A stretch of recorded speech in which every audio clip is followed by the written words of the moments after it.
Good morning, everybody. Thanks so much for joining us. This is Harriet Cammock with Down to Earth. It's the show in which we talk about the issues that matter and the issues that matter. And how many of you are probably in a warm space right now? You're probably in a place where everything is warm and you're seeing sunshine and you look outside and there is no snow. Well, what can I say? More power to you, because currently here in the Metro Detroit area, all we know is snow, and all we have known is snow for several hours now, and it is going to continue until tomorrow. It probably will wrap up by about 5 a.m., which means by 3 a.m. it starts winding down. So it's Veterans Day, so some schools are closed. I suppose that government offices and some private businesses may be closed, and some people probably just took a sick day. That's what I would have done, right? But I work for myself. I work for Harriet Cammock, so I go where she goes. She says work, we all head there, right? So today I want to talk about the greening of Detroit, and it's an interesting perspective because it's something that I think all of us should pay some attention to, no matter what city you live in. But before I do that, I want to say thank you to everyone who continues to support our show and our broadcast. Thank you so much. I know today a lot of people are probably watching other stuff because you're off and you get a chance on a Monday to be off. So I want you to head over to, probably you're watching me from your cell phone, but I'd like you to head over to the Apple Podcast icon. If you have an iPhone or if you have a Google phone, then look for the Google Podcasts. It's in your Google Play Store, and download Down to Earth. Subscribe to our channel so that we can know what you're liking and what you don't like. We want to know how, and the best way to do that is to see what you're listening to. So I want to say thank you so much to everybody. We continue to talk about the issues that matter, how to motivate you, inspire you, and push you into arriving where you're supposed to be, and how to just live daily. What should we be paying attention to? One thing you're going to learn and discern is that as long as you continue to listen to me, you're going to learn a lot. You're going to think about stuff that you probably have not thought about.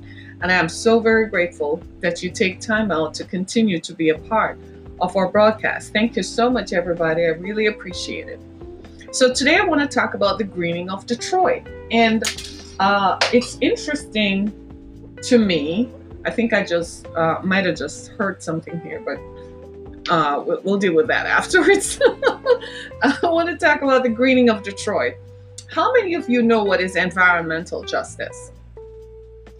Like most of us, we've been hearing about the environment and knowing that we should do something about the environment, but we've never talked about environmental justice, or certainly we've never really thought about environmental justice. Well, what is environmental justice?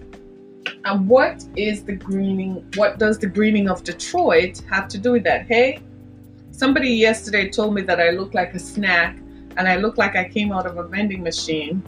And I'm like, mwah. And I'm like, thank you. That was a serious compliment there. Thank you. Right? But what is environmental justice? I don't want to say, I just want to add a disclaimer here. As we talk about this, you're going to find that this is perhaps something that is not just unique to Detroit. It probably is true in a lot of American urban spaces right now. And this is why sometimes you can't run away from your history, because our history sometimes dictates our present actions. And let me put it into context for you. So environmental justice, I'm going to read their definition, is the distribution of power among communities that have historically been subject and experienced pain from existing power structures. I think I just described racism in context. Yeah? Sounds like it, doesn't it? That's environmental justice. So what does the greening of Detroit have to do with environmental justice? I'm glad you asked. So There's an organization called the Greening of Detroit, I found out, who in 2014 decided that they were going to undertake, they actually started in 1989, so they decided that they were going to undertake a project to plant trees in Detroit, in neighborhoods and so on. And they decided to do that because, the whole world was going into the Greenpeace thing and, planting more trees, because trees have benefits, right? Living under trees or living next to trees and having trees around your house and in our neighborhoods, it promotes healthy outcomes, right? For our lives, right? It absorbs air pollution. That's the first thing I can think of. It absorbs air pollution and it absorbs from traffic. You're still saying that I'm your wife. Okay. We can talk about that later. Right? But for right now, I want to focus on the greening of Detroit. But thank you. Right? But do you see? So planting trees does give healthy outcomes, right? And it continues to do so over time. Well, this organization in 2014 decided to go on a citywide thing to plant trees. And so they got 50,000 volunteers to come into the city of Detroit to plant trees. You know what was their one problem? Their one problem was they did not engage with the residents. They did not go to the residents of the city to say why you should plant trees. They just assumed that because they thought that planting trees is a good thing, then the residents would just see it and would just get it. They forgot the historical narratives. You know what the historical narratives are, and what they refer to as heritage narratives? The historical narrative was that the people who lived in these neighborhoods, those folks still had negative experiences associated with the race riots of 1967.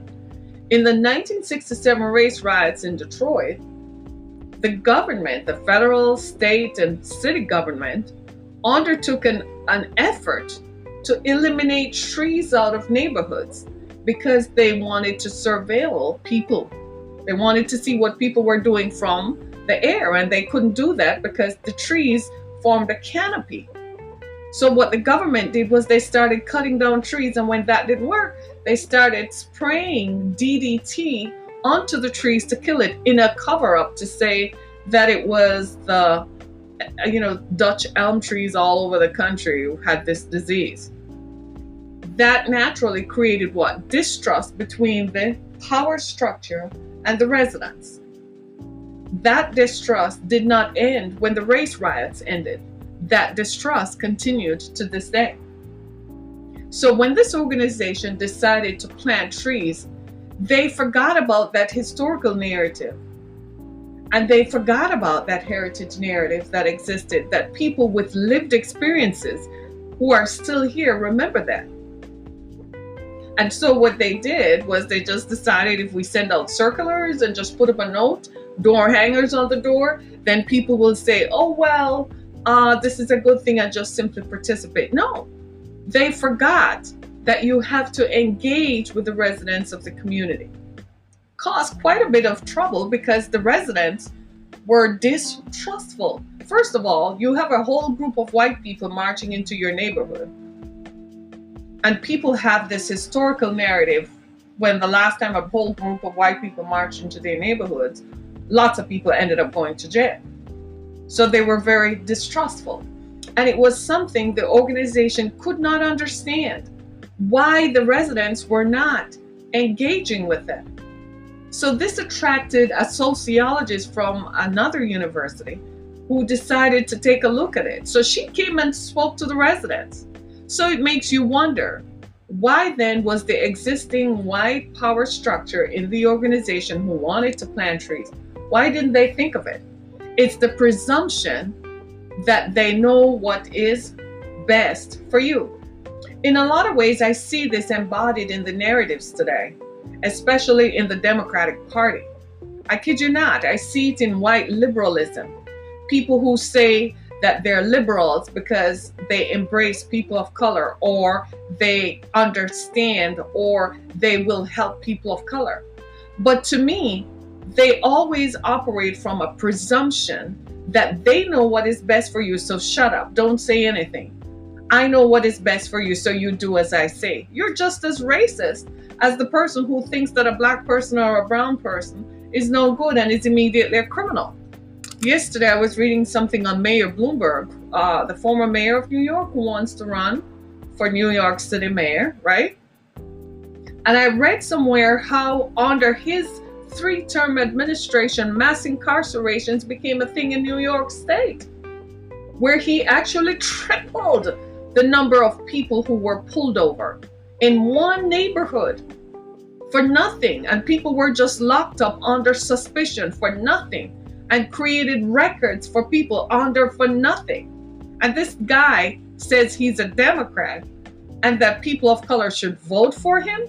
Again, the presumption that because I'm white, I know what is best for you and you do as I say. That's all that happened in this story with the greening of Detroit. And they claim that they're well-intentioned, but your well-intention does not jive with the historical or heritage narratives that exist in these communities. And we have to be careful with that, because you may have good intentions, and I've experienced that. I have good intentions to walk into a group of human trafficking survivors to help them. But if I don't engage with them and listen to what they need, then my presumption that I know what is best, because I'm looking at them from the outside and those people just really need help, and then I walk in with my attitude that I know what is best, it's not going to help them. It's going to prove destructive. Do you see what I'm saying? So I'm not saying that organizations should not seek to help, but you've got to have community stakeholders involved and community partners. And by that, I mean you actually engage and listen to what people have to say. Government of the people, by the people, for the people. Anybody remembers that? Sometimes I think in our execution of our democracy, we forget that one thing.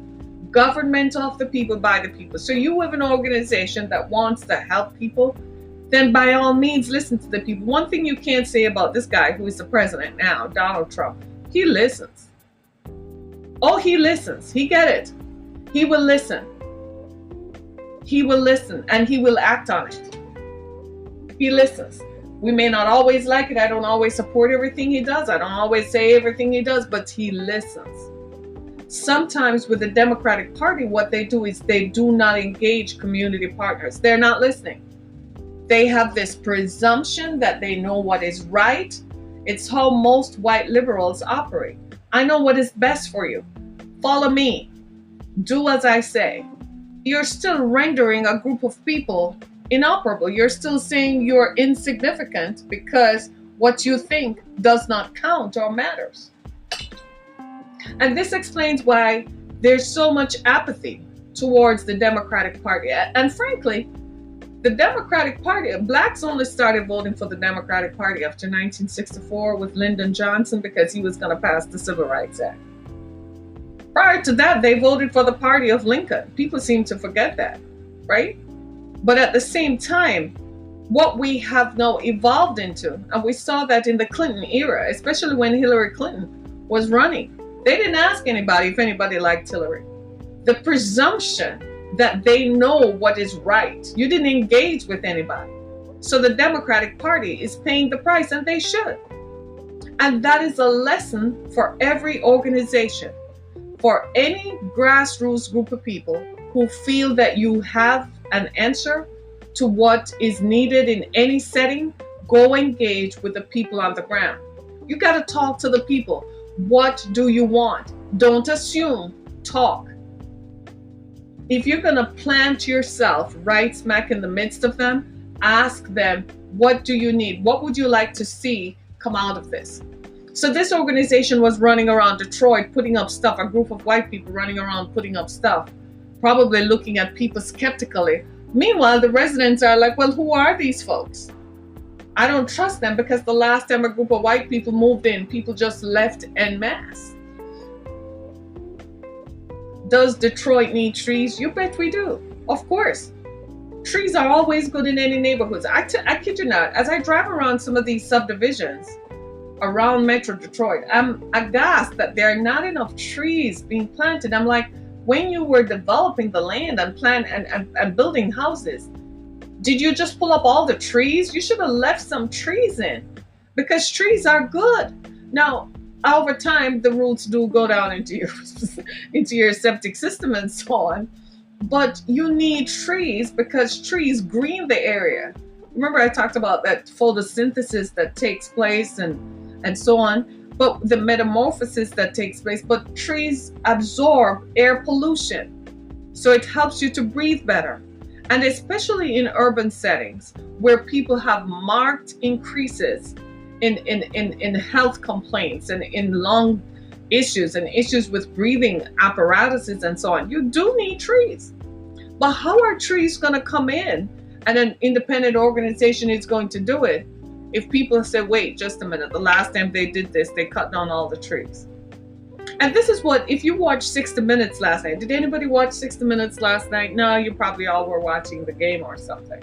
But if you watch 60 Minutes last night, you will see where the mayor of Detroit, he's white, right? And has been the mayor since 2014.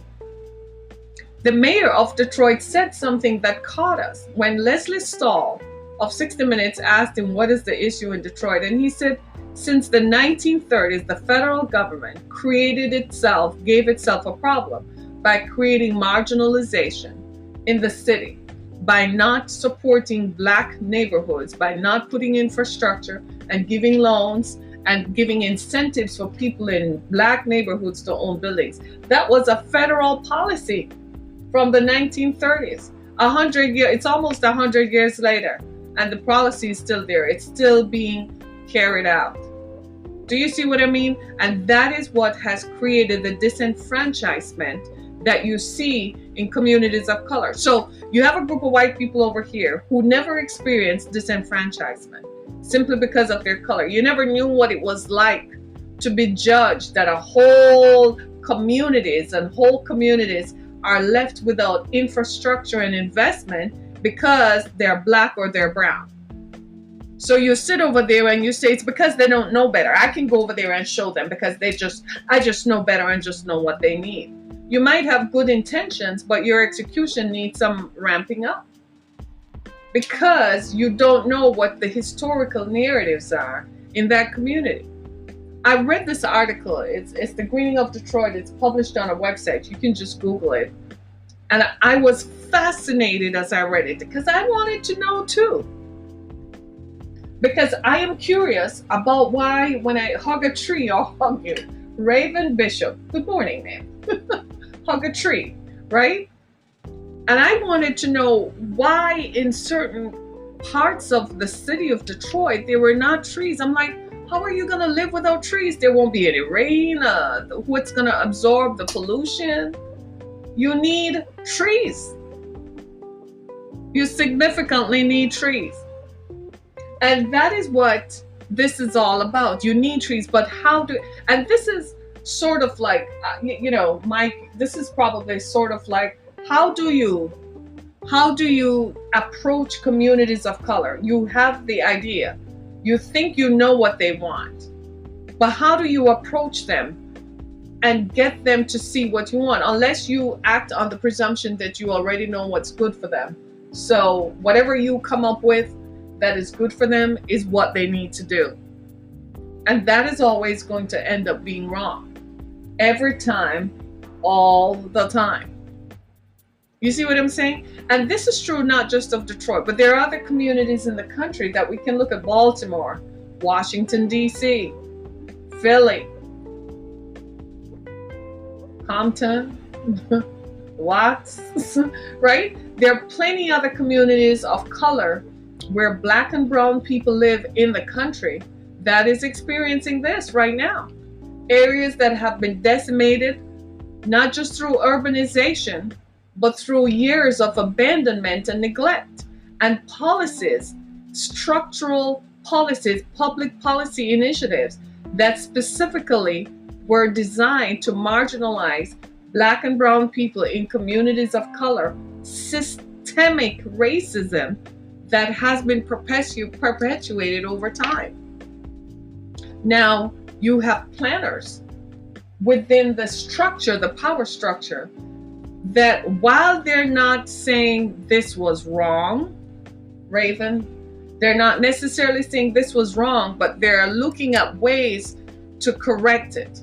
And what I'm saying is, if you're looking at ways to correct it, then engage the people who live in those neighborhoods. Ask them what they want. For instance, don't assume that they want a maple tree or they want a eucalyptus tree, or you think that particular kind of tree would be best for that neighborhood. Ask them what they want. Ask them what happened here, why the trees were decimated. Why are there no trees? And then you go into other subdivisions and it's tree lined all day. In some subdivisions, the trees create a canopy in the summer. It's beautiful. It keeps the area cool. Yeah? During summer, it cools the land down, right? And it keeps the ecosystem going. So, and there are other initiatives right now in the city that they are trying to plant trees. In fact, one of the things I came across was that there is a plan for some of the abandoned land, the abandoned houses on lands. They're going to use it to create farms. Well, nobody is claiming the rights to the land, right? So because no one is claiming the rights to the land, they have literally said, well, it's abandoned. We're going to take it.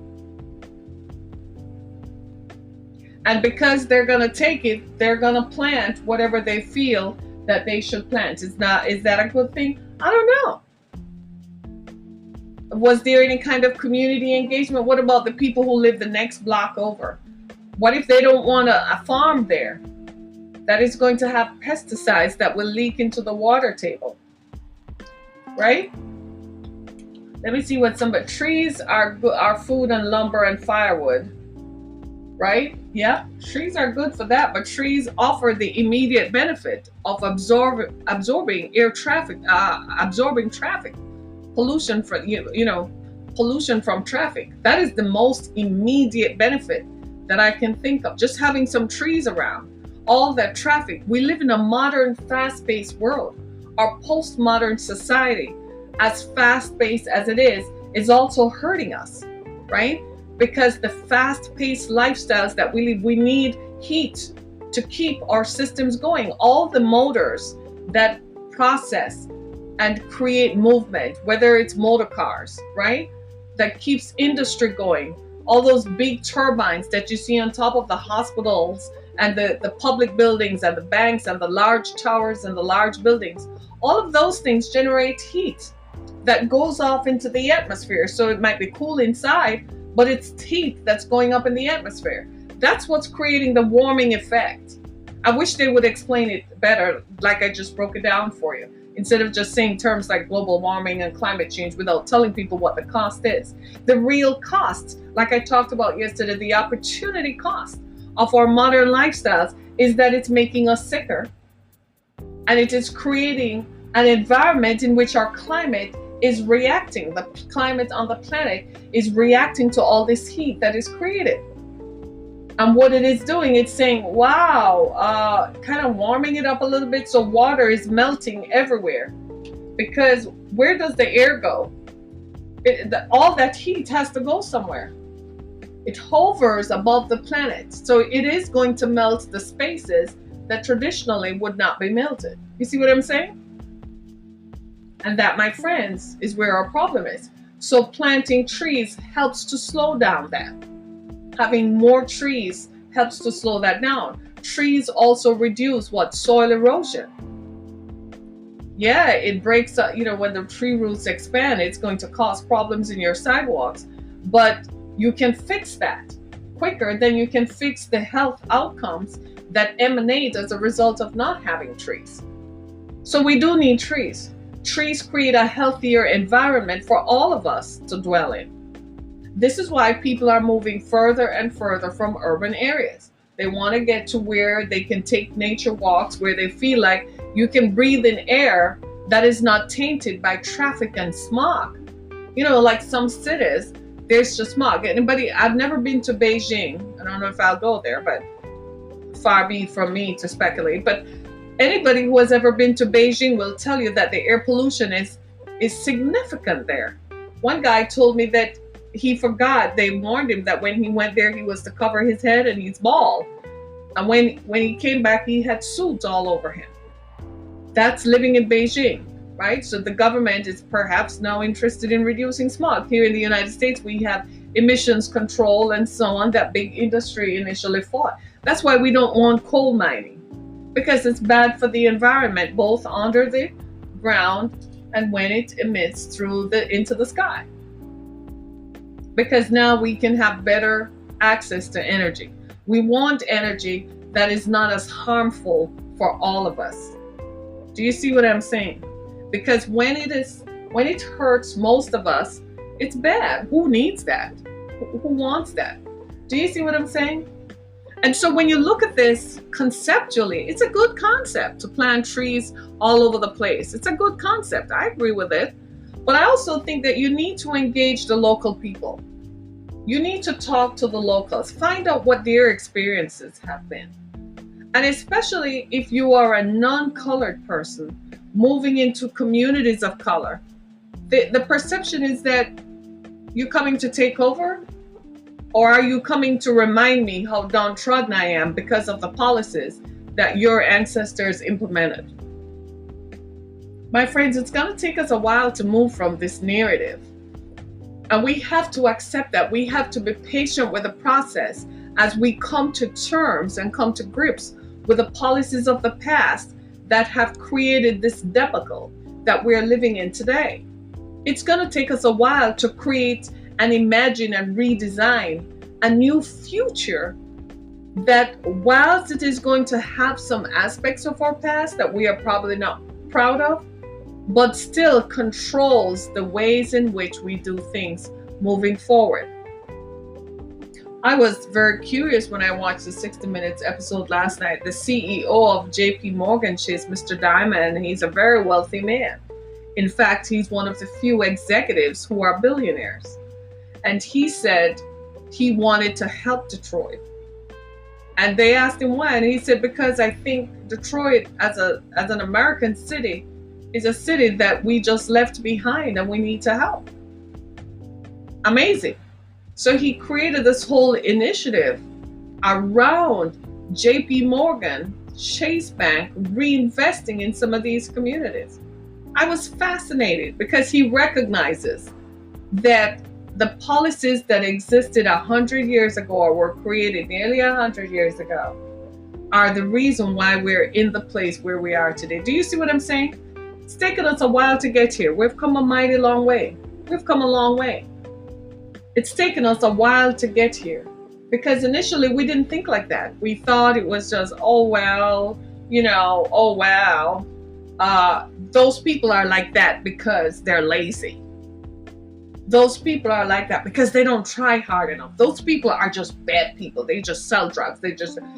So we just continued perpetuating these negative narratives that are not even true or are reflective of the true story. And it's nice to see public officials and public people coming forward acknowledging that some of what we are seeing today is as a result of poor policies that impacted Black and brown communities. Now, there are some people who tend to take the view that, well, that's history and you shouldn't feel bad about it, and your ancestors didn't have anything to do with it, and so on. But that's not true either. And that too is not going to help.